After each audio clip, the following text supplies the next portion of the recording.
Rolling. All right, man. We're back in the studio. Romine Radio. What's going on, guys? In the studio today, I got Dan Cower again. Back for more. Part 2. What's going on, bro? Not much, dude. Just enjoying the day. Is life getting real out there or what? It's real, man. It's totally real. As real as it can be, I guess. Yeah. You know? Yeah. Not a lot going on. Just still the same old work, school. This is the sleepy town of Silva. Boy, it is. You know? Yeah. It's the armpit of America. Well, At times. that might be South Carolina. We are the skid mark on the underpants of society. Well, let's get into it, man. Now, you're a volunteer fireman. That's correct. You guys do response work and stuff like that. Yeah. In the news, they had a huge thing in South Korea. Uh-huh. There was a boat that sunk. And, like... Why you laughing? Dude. Look. Boats sink all the time, Jesse, okay? I mean, look at the Titanic, okay? I think the problem is there was like 250 dead. Oh, that sucks. Yeah.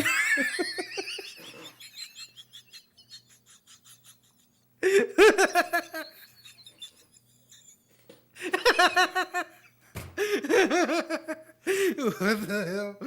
It's like, if anybody Well, luckily, over there, they are overpopulated. I'm not trying to be cruel, by no means. if anybody listens to this, We are not racist. we're the most insensitive assholes.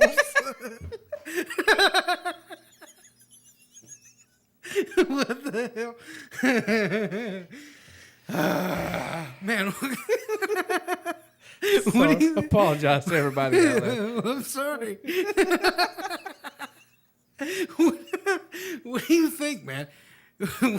What would that do to Silva if we had that kind of, loss? It sure would make traveling down 107 a little bit easier.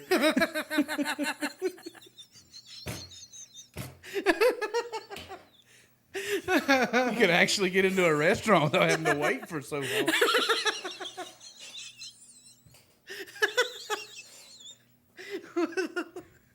I don't think... Are you okay over I there? don't think we're going to get very far with this podcast. Hey, it's good to laugh, you know? Laughter is the best medicine. That's true. Have you ever known us to be together and not laugh? I mean, Right. That was our motif, man. That's how people, kind of knew us. Yeah. You always wore those goofy-looking Hawaiian shirts and button-up Hawaiian shirts, Like, what the listening hell? to Bob Marley, Yeah. and I was... I didn't really have a dress style. I looked like a roll of Lifesavers most of the time. I didn't match or nothing. Well, when I came in, I sort of intruded on your turf because you were already the class clown. And I came in as like the dude that... I don't think you intruded. It was welcoming, because people got tired of me, man. It's Yeah. nice to see a fresh face. Yeah. But boy, when you put us together, it was gas and fire. It was not going to be good. But You remember Miss Ginn? oh Lord, yeah, There was one point where she didn't know, like, she was pretty old at that time. yeah. I don't even know what's going on with her now. She's still probably old. She was alive when the Dead Sea was just sick.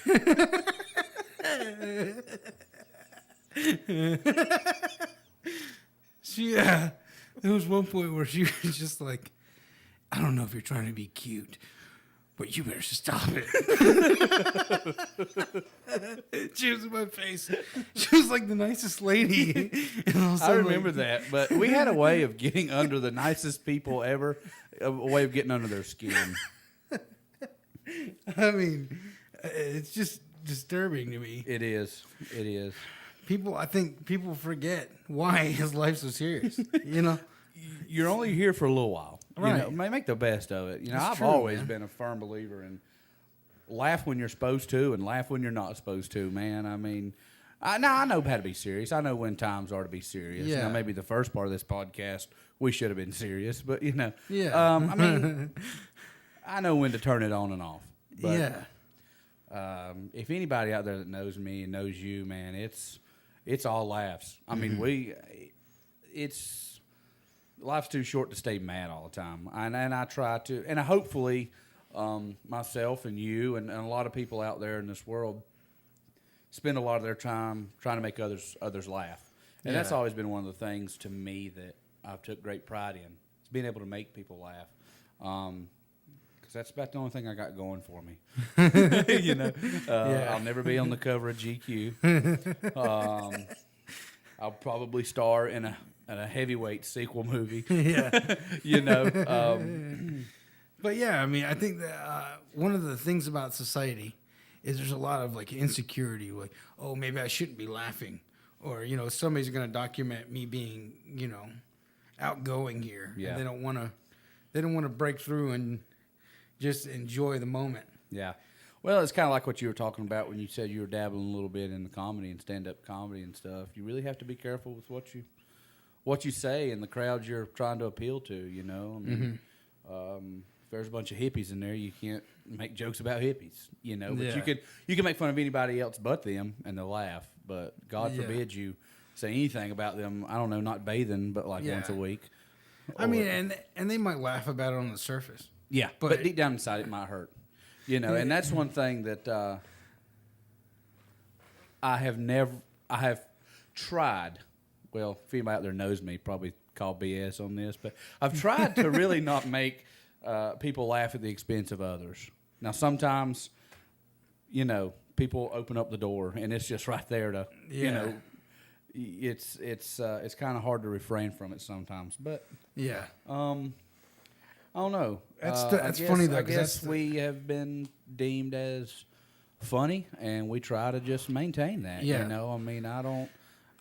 Who you see is who you get. You know, I don't try to be somebody I'm not, or try to cover it up. You know, either you like me or you don't. Yeah.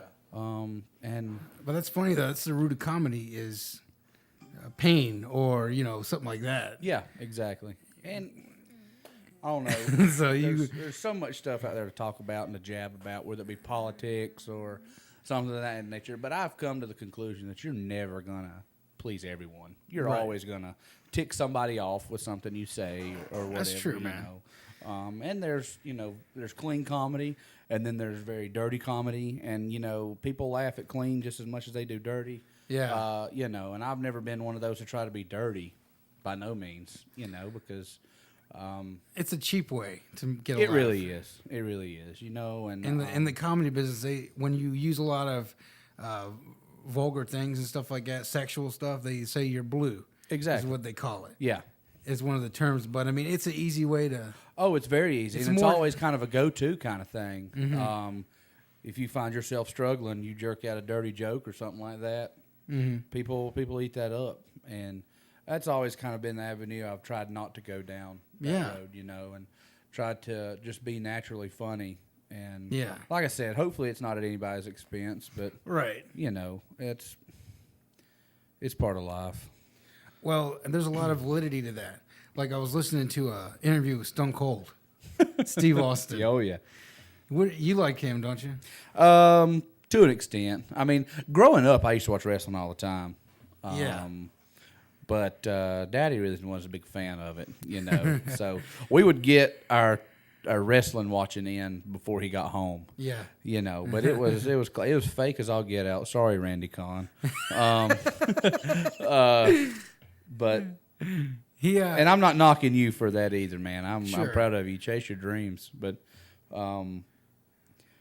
there was so many people to choose from. If my personal best is probably Sting.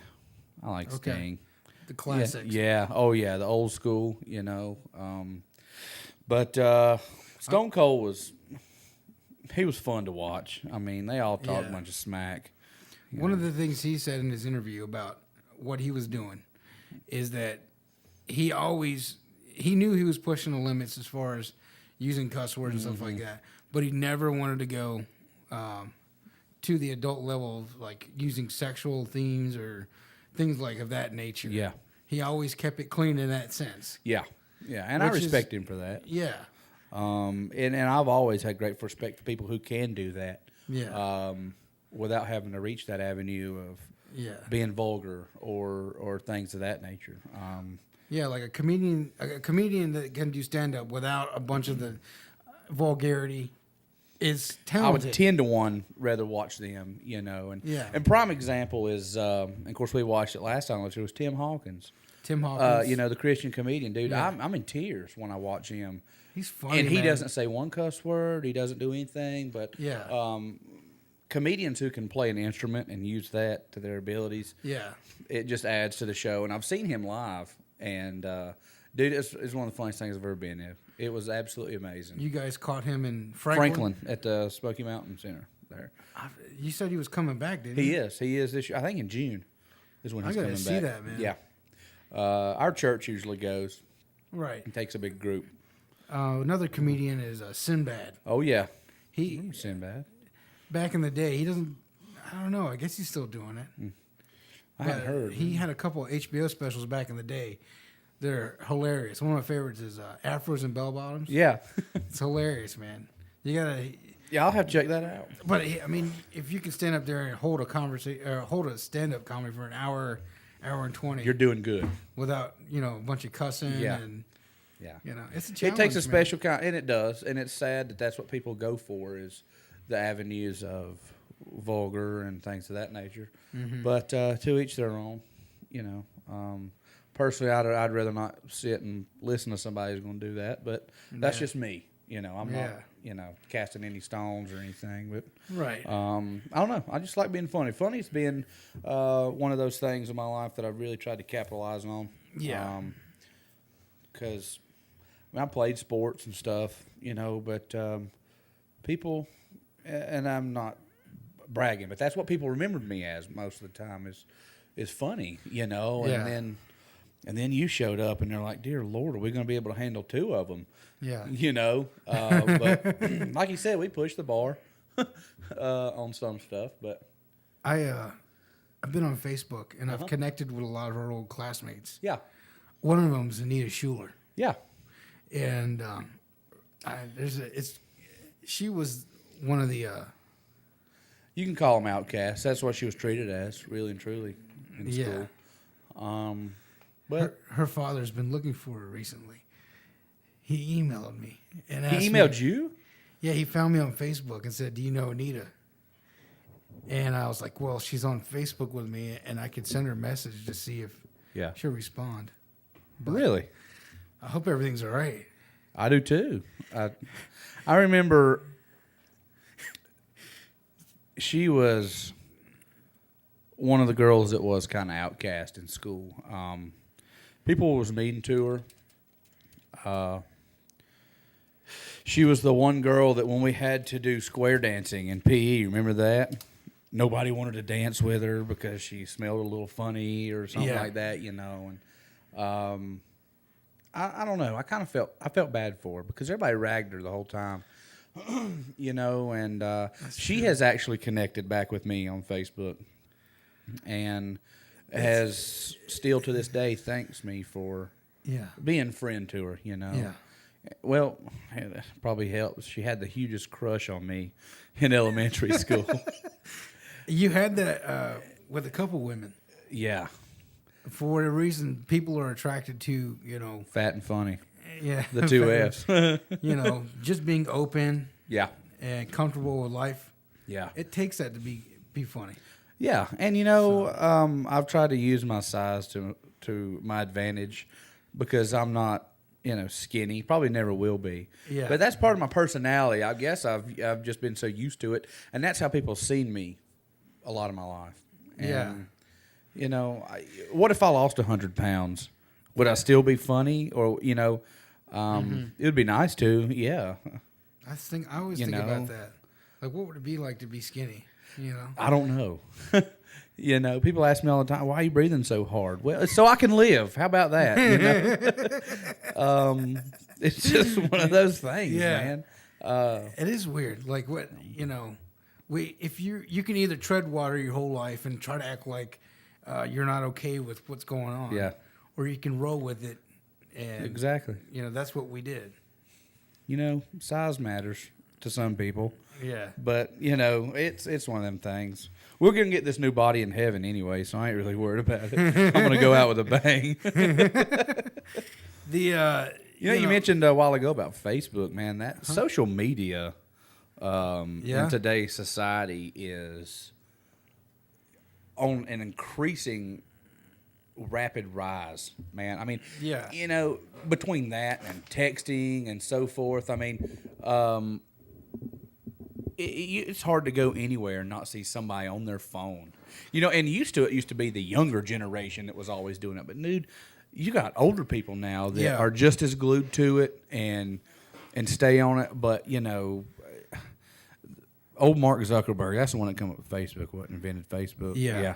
Mm-hmm. I mean, what kind of an idea? If I'm not mistaken, when it first come out, it was just for like college students is what it was kind of based on. And now, you've got people as young as like 10, 11 on there, and who in the world are they trying to connect with? Now I know my mom has one, and she has been able to reconnect with people she went to high school with back in the 70s. That's really cool, and that's awesome. Yeah, but what in the world does very, very young kids need to do with that? It's definitely different these days. It is from what it was back then. And cell phones in general, man. I remember when we didn't have cell phones. I mean, we're only 28, but I can remember a time when there was no cell phones, and you had to talk to somebody face to face, or you picked up the dang phone at home and called them.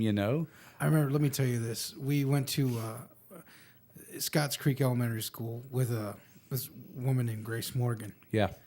Yeah, I mean, she was smoking. Literally, like, I thought she was the hottest thing out there. It for that time. And, at one point I wanted to talk to her or something. So I had to call her. I had to get her number from school, and then I had to call her. Of course, it went nowhere. Yeah. Because she's married now with 3 kids. Well, but at the time, of course, she was a free agent. But was this baseball?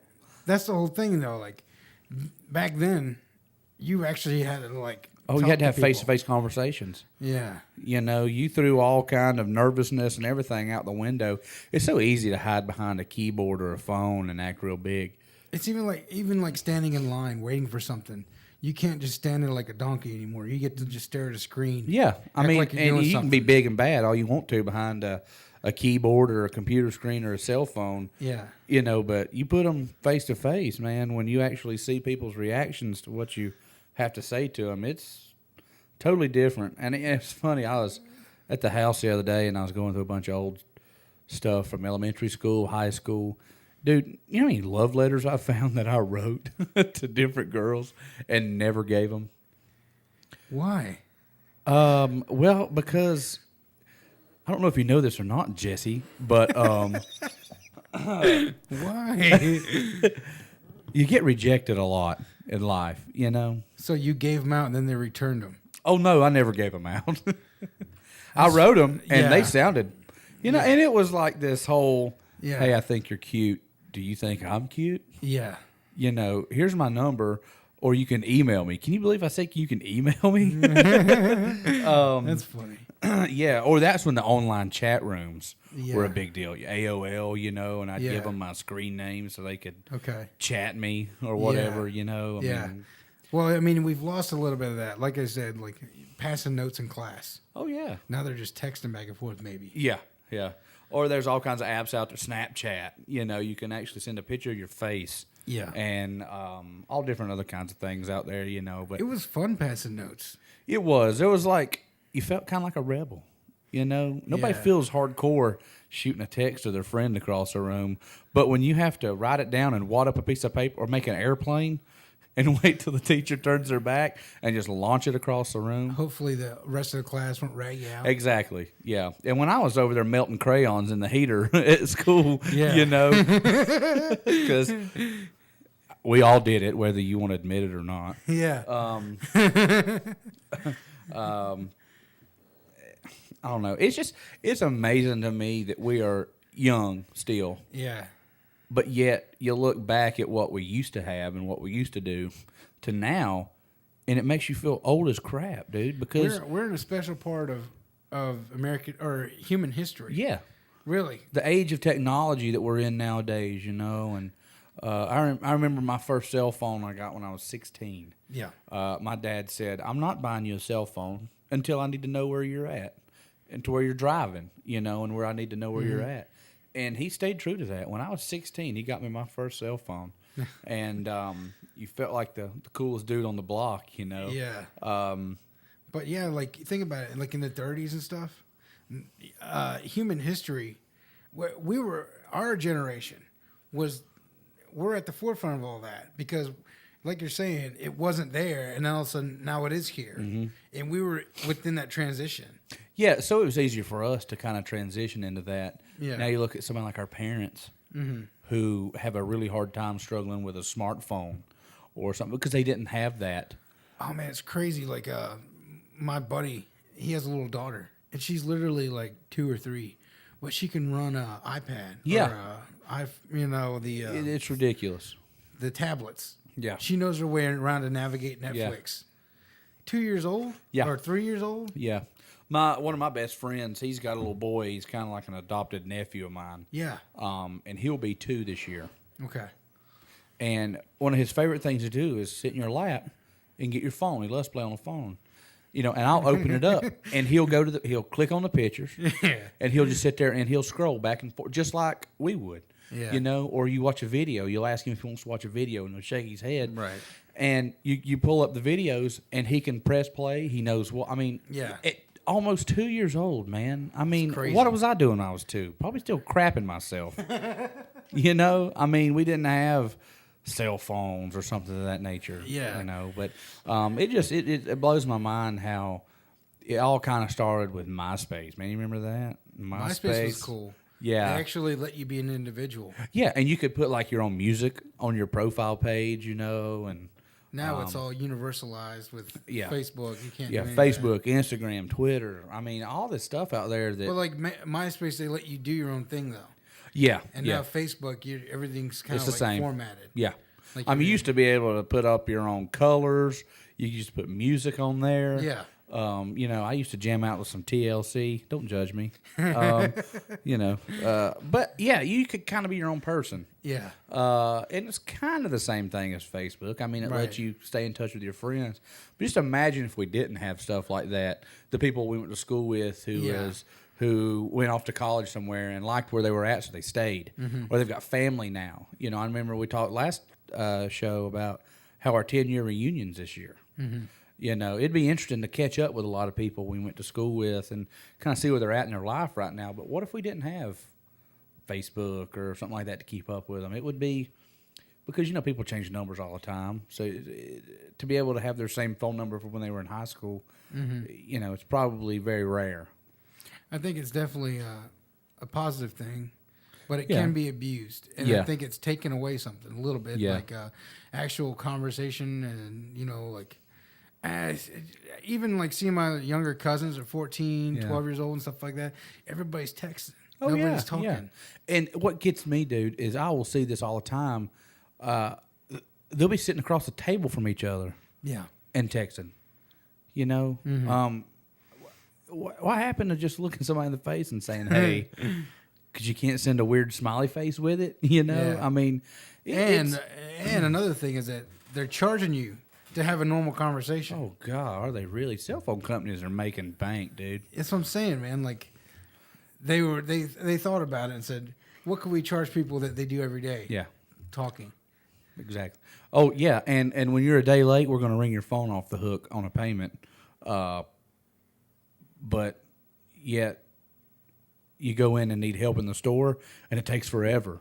Yeah. You know, but you better not hold out on my money. You know, I'm going to get mine. But speaking of Facebook and all that, let's talk about the kind of things that have merged from that. Like back when we were in high school, and it wasn't a big deal.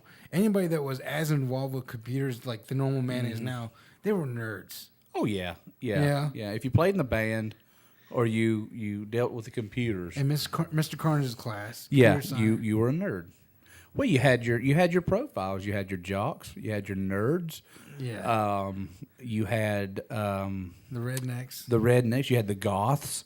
Yeah. And everybody kind of just stuck with their own group. Yeah. And boy, nowadays in society, it's be who you want to be and Yeah. screw everybody else. Well, that's true, man. I mean, All different kinds of walks of life. One of my favorite things to do is go to the mall, and I don't have to buy anything because I can just sit down. I like to people watch. Man, Oh, yeah. it don't even have to be the mall. It's got you Walmart. Anytime you're feeling like, you know what, maybe my life hasn't amounted to much, Yeah. and I'm a nobody. All you got to do is go to the mall or go to Walmart, and you realize, you know what, maybe my life doesn't suck as bad as I think it does. I'm normal. yeah. And here I have contradicted myself and saying making fun of people is not one of the things I Well, did. no. I mean, let's be real. Society is full of a lot of different kinds of people. Sometimes people walk around with their butt crack hanging out. Oh yeah, and I do, but it's because I'm fat. It's not Yeah. because I'm trying to make it look like that. Yeah, and it's funny. And so, like I said, back in the day, everybody would be considered a nerd because of how much people are in. But what about the hipsters and stuff? That's Man. that's a new group. It is. It really is. Man. What's the hipster thing all about? I don't know. I'm not one, but the hipsters, man. It's the. I like to put the hipsters and the frat boys all in the same category. Yeah. With the polos, the very very short shorts. Why you'd want to wear those? Boat shoes. Yeah. The belts with fish on them. I guess there used to be the preps. Yeah. I mean, then you look at the Zach Morris era. They're What is that? I mean, man, Bayside being the king of the school with their sweater tied around their neck. Right. I mean, just I don't know. I guess if growing up in a small town, you were either one of a few things, and dressing like that was not one of them when we were in school. Yeah. I mean, really and truly, you didn't have much of the preps. I didn't think anyway. You had the jocks who couldn't, read their name in boxcar letters, but could play football or whatever. Then you had the girls who kind of piled up together. Yeah. You had the cheerleaders, and then you had the nerds. They all kind of, but yeah, I mean, as a society, we profile a lot. Yeah. I mean, a lot, and. Well, it's easy to put things into categories these days. Yeah, either Got you're to. socially accepted or you're not. I mean, you got to realize that there's so much information these days that we intake rather than back in the day that our brains went into survival mode and now we just categorize things. Yeah. Oh yeah. Whatever Yeah, it is, we're so bad to bad news. Okay, I got to do this today. And then here's all the other things that I dislike. And things are very black and white, and that happens with people that stay on the and, computer. we're very bad as a society to judge one another real quick. That's true. I know I was kind of in that point where, and being close to Western, Yeah. it's easy just to ride through the college and see. You got the guys who they're dressed to the heels, man, in the boat shoes and the button-up shirts and the. Dude, back in But you have like Salt Life stickers on your truck, and the Yeah. Costa sticker or whatever. Do you even have a boat? That's my question. Yeah. They're just. It looks like they're sponsored by all these outdoor stuff, and it's just a fashion statement, is what it is. right. Yeah, I wear boots and Carhartts, but it's because I work in them. It's because I hunt. It's because I do stuff in them. Yeah. I have a pair of boat shoes, but I also have a boat. I fish. Not saying a blanket statement that all of them don't. But Yeah. I think when you join, whether it be a fraternity or whatever, Yeah. or a sorority, you do things, you dress like them to fit in. Because, let's be honest, everybody wants to fit into something in life. Yeah. Individualism is kind of one of them things that's not as popular as it was back then, because you have so many groups nowadays that'll accept you. You know, so do you have a better chance of being accepted by being just who you are? Or are you more accepted if you dress the same way this group does, or act the way they do, or hang out with the same amount of the same kind of people they do? You know, so I mean, you go to. It's funny. I always give my buddy a bunch of slack about it. He when he works for Duck Dynasty. Before then, he was kind of like, you know, he was outdoorsy and stuff, like he's kind of preppy or something like that. Now he's down there. He's got long hair and a beard. Yeah, because why? That's cool. That's you fit in. You got to fit in down there. Yeah. And I know growing up, man, everybody wants to be accepted. Yeah. And I think that's, as a young person, it's very vital for them in school to be accepted by somebody. You know, I remember in school, I wanted to be liked, but I didn't really have I was friends with the rednecks. Yeah. I was friends with the jocks.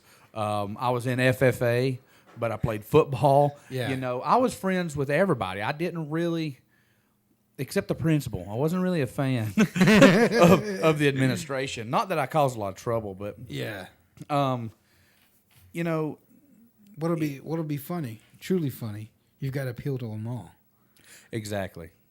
And you know, I know people right now who will dress for whatever fashion is up to date. Yeah. If it's boat shoes, shorts, and a polo, they're rocking it. If it's boots and jeans, they're rocking it. It's whatever their friends are wearing at the time is what and they can't be themselves. You know, and we need to get back to a point where be who you are. You know, I would rather be accepted for, you know, who I'm not than to be accepted for somebody that I'm pretending to be. Yeah, like where did all these Macklemore fans come from? I don't know. I mean, Everybody where did that guy come from? Obviously not the barbershop. I mean, have you seen his hair? Everybody's doing the Macklemore look now, though. Like all the dudes think that's the way that a man should look. Yeah. I mean, no. You know? No. But who am I to judge? You know, I mean, if that's the way they want to look. The way I look at it is you got to be the one that looks like an idiot wearing it, not me. So, I mean, you go right ahead. You know, but you have the hipster look. You have, you know, and celebrities are probably, they don't know it, but their style and how they do is affecting people across the nation. You know. Talk about, this is something that you really know about. Like, there's like a family, the Hoyles, that live above us, and they're farmers. Yeah. And they work at the sawmill and stuff. Yeah. But dude, like, even though society and technology is happening, they sort of just do their own thing. They've always wore flannel shirts. Yeah, they're old school. I mean, no matter how much the world is progressing, technology-wise or whatever, they're sticking to their roots, and they are who they are. Yeah. And I applaud them for that, because they didn't get kind of, I don't want to use brainwashed for lack of better words, you know, but they didn't fall into the system. They didn't buy into that whole you got to go with the crowd. They stick to their own thing, and they do their own thing, and they make an honest living doing honest work. And I applaud them because I know them, you know, and of course we went to school with them, you know, and you know, I applaud them very, very much so for what they're doing and maintaining it. And I don't want any of this to sound like a blanket statement, you know, that I'm just downing everybody. But there are certain people in this world who, you know, that's kind of pointed towards and directed towards. Of course, I'm sure if you put some of those people behind a microphone, they would have something bad to say about us, you know. But quite frankly, this is your radio show, so we're going to talk about them. I think in general, though, society, I think if you look at what's going on, the trends, everything's all about trends and stuff. Oh, yeah. Like, I guess it's always been that way, but, like, I feel like society is having a bit of an identity crisis. Like, you know, it all started with Miley Cyrus, you know. Yeah. And now everybody's trying to feel like, oh, what should we be doing with our lives? Yeah. When in reality, I think she's hot in a real kinky kind of way. Even though she's got the Macklemore haircut going on. Yeah. I don't maybe agree with everything she does, but yeah. And I might be the only one out there that thinks that. The funny thing is that whatever's happening on the trending pages or the front pages of all these things is their reality. It actually has nothing to do with where we're at. Exactly. it's like we have our own lives and our own minds and our own, situations. Yet, because we're looking at these social things every day, it becomes like, oh, well, that's reality. Yeah. When it's, It's not. it's distorted like that, man. Celebrities get up and they do their own thing. We get up and go work a 9-to-5 job. Sure. That's real life. And I'm not bashing them for their success or nothing, but nor am I shooting down a young person's dreams to aspire to be a musician or an actor or something of that nature. But I mean, when reality sets in, what the celebrities do and what we do are two different things. We still have, in a sense, we go do our job, Right? but it's not all glam and glory like Hollywood makes it out to be. And it's not all glam and glory for the people in Hollywood. Like, look at Tiger Woods. Oh yeah. What happened there? Back, it was maybe last year or something. When he cheated on his wife with all the there women? was like a major scandal. Yeah, I mean, probably the best golfer. Michael Jordan of golf. Exactly. And not because he's black either. But by far the best golfer to ever play the sport. Yeah. And how many people has he inspired to go out and try to be like him, to be good at the sport? And look at what a following he had. And then when all that went public with him cheating on his wife and doing all that, boy, I heard some bad things about him, from people who looked up to him and aspired to be like him. That just goes to show you how much of an impact your reputation can have on someone or a group of people. Yeah. I see that with like churches. If you are involved in church, if you hold a position in church, you got a lot of people watching you, I've politics and everything. Yeah, and I fell into that before because I held positions at my church, and I've got a lot of little eyes watching me, so I really try not to be a bad influence or something of that nature because what if maybe just one of them looked up to me?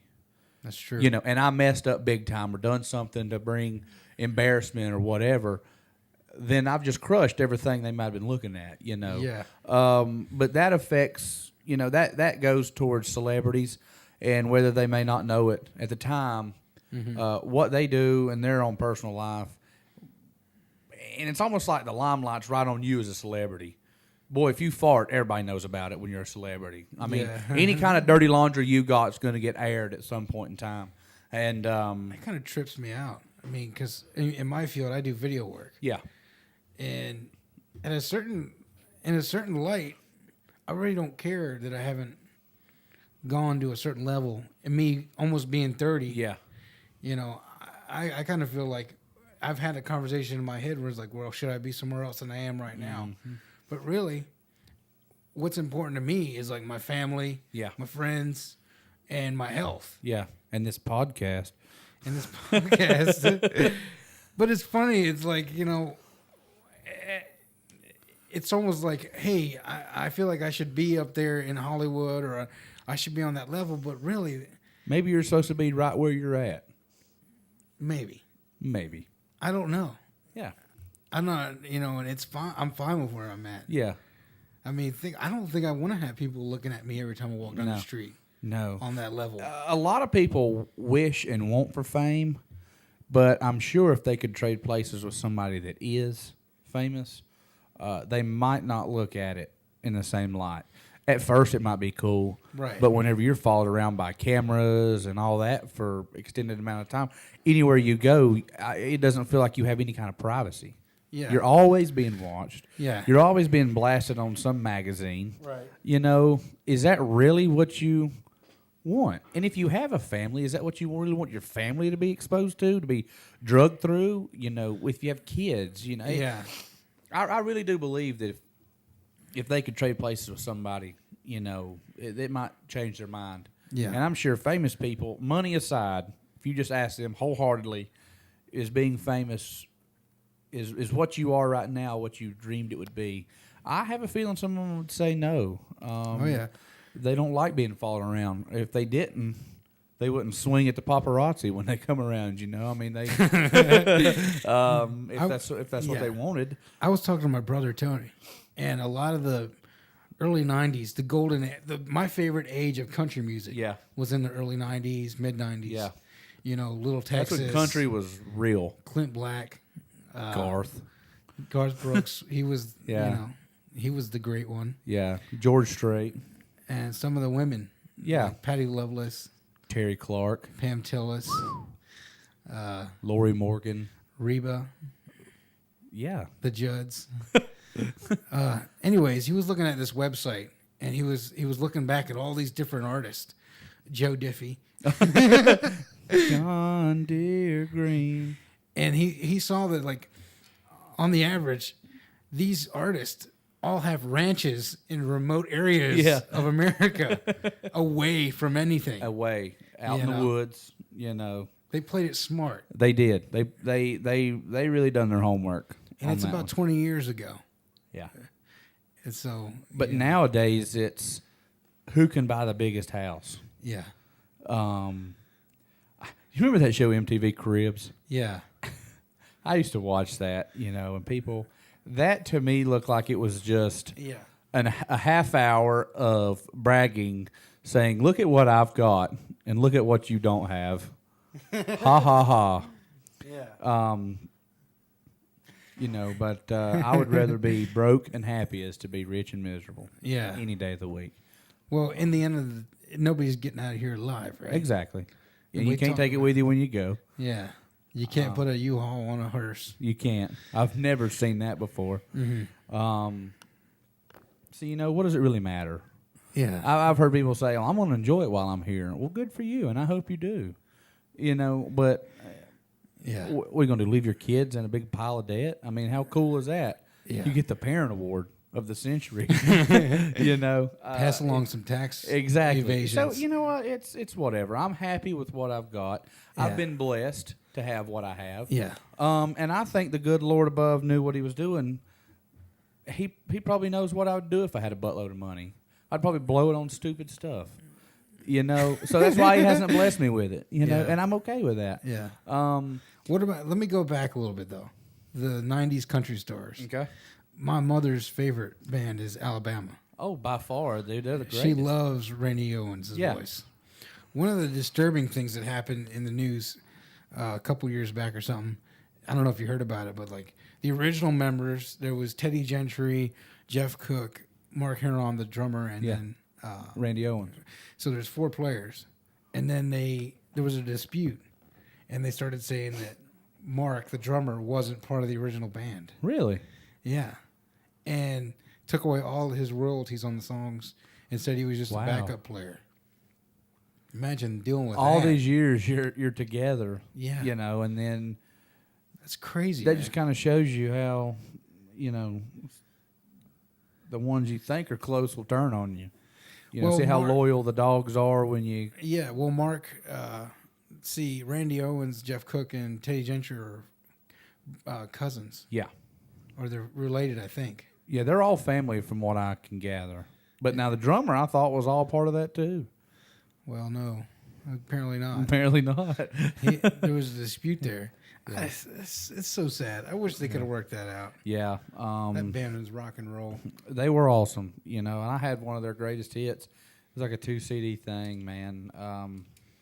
But to win as many awards as they did and do all that, you know, only to end up in a dispute at the end, it kind of sucks, you know, and you see that with... It was literally a super band. Yeah, but... Look at what money does to people. On May 9th, 2008, the other members of the group sued drummer Mark Herndon for $200,000 in money allegedly overpaid to him 3 years earlier after the band's farewell tour concluded. This money was allegedly factored into the net profit and given to Herndon before accounting was completed. But since 1982, Herndon has been a paid employee of Wild Country Incorporated, which is the original name of the Alabama band, Wild Country. as drummer for Alabama, and so they're saying that he's not part of the group. He was just sort of a backup player. What I mean, to think all this time, hey man, I'm part of this awesome group. You know, they really think a lot of me. Only in the end to be like, yeah, he wasn't part of us. They digitally removed him from one of the photos on the CDs on the upcoming release. If that isn't the biggest bag over the head punch in the face. They had to Photoshop him out of some 1982 picture. Oh wait, But that the Last Stand CD, which was recorded live during their farewell tour and sold by the Cracker Barrel restaurants. well, we had our conversation on that last show. Cracker Barrel, baby, eating in the middle of a Yard sale. And see, where does a super band end up? Are you really a super band if you end up at the Cracker Barrel? From a fat guy's standpoint, yeah, I think that's better than winning any CMA award. I think if you can wind up in Cracker Barrel, Yeah, you have reached a limit in life that only a certain few have been able to obtain. it's crazy. You think that it's like, you're going to go down, they're going to cement you in a statue somewhere.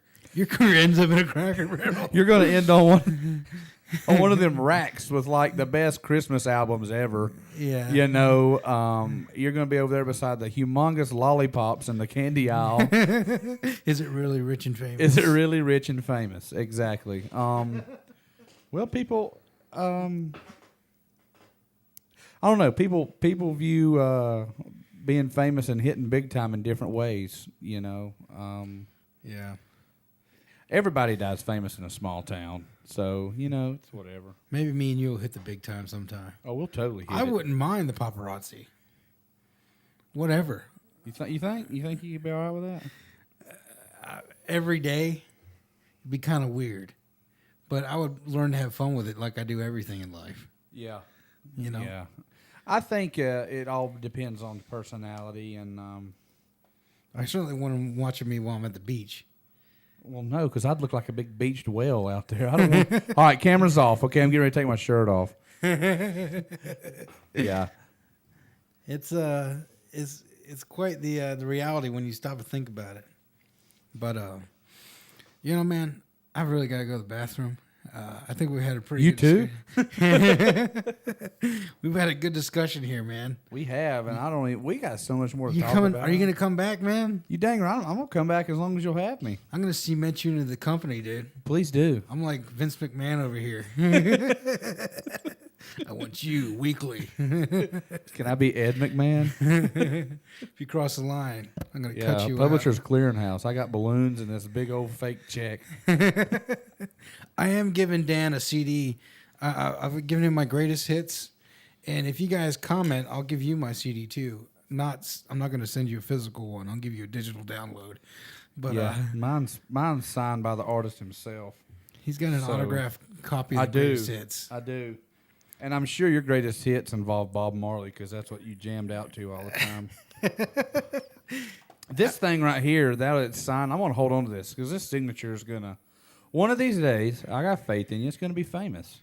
Well, okay? You're going to be right there with me, man. And screw platinum, we're going aluminum. Like we're going to the next level of cool, okay? We've gone to plaid. We have. This CD, Greatest Hits, has some of my hits. I Hate Mayonnaise. We Are All Rednecks. Sorostitution, is it on there? That was with my original band. You can find that one on YouTube. But, enjoy it. It's got the original Silva song. Oh, yeah. Like a lot of my music, it sounds crazy and stuff, but I never really wrote the lyrics. I just went off the top of my head. And then after I recorded it, I would go back and memorize what I had improvised. And so that's how my music is like, But I gave him another CD too. It's Rusty McHugh and Mike Finch doing Down and Out in Paradise. Y'all need to check it out. It's pretty funny. Some really funny guys from Pensacola. Now they're dead. By this point, they're done. You're not laughing at that. Now, you laughed at the North Koreans that died. Well, I'm just saying, The he died of throat cancer in 2004, but they're really, really funny guys. Yeah, he played me a song a while ago. It was really funny. And if you you want to talk about funny, if you're listening to this podcast, and obviously you're already on Jesse's YouTube page, but please, please, please go down through there and watch some of the videos that he has done. I promise you won't regret it. One of the funniest ones that I have seen was can't remember the rainy day, not rainy day sunshine, but the one about Santa Claus and the Silver Parade. Oh, the Tommy Duncan. Yes, Al Duncan and his brother Tommy, or cousin. That's pretty funny stuff, man. But it's stuff like that, though. You know that just off the top of your head. You know, if I gave this knife to Santa Claus, you think he'd kill himself? I don't know. Maybe he would. But go check it out. I think I know the Possum in the Road one's up there because I went and watched it the other day. You gotta watch it. It's a classic. J&D Jackass, I think that's what it was called, was our Jackass video we made. Yeah. But yeah, just go check them out because I promise you'll not be. Yeah. And anybody out there that happens to listen to this that went to school with us, our age, younger or older, and you remember any of the stuff we did, I'm about positive those are on there. I think even the Job's on there, ain't it? Yeah, we did the Job. Yeah. It's all up there. And if you guys want to, Facebook me or Dan, stories or anything, and we'll be willing to talk about them on the show. Yeah.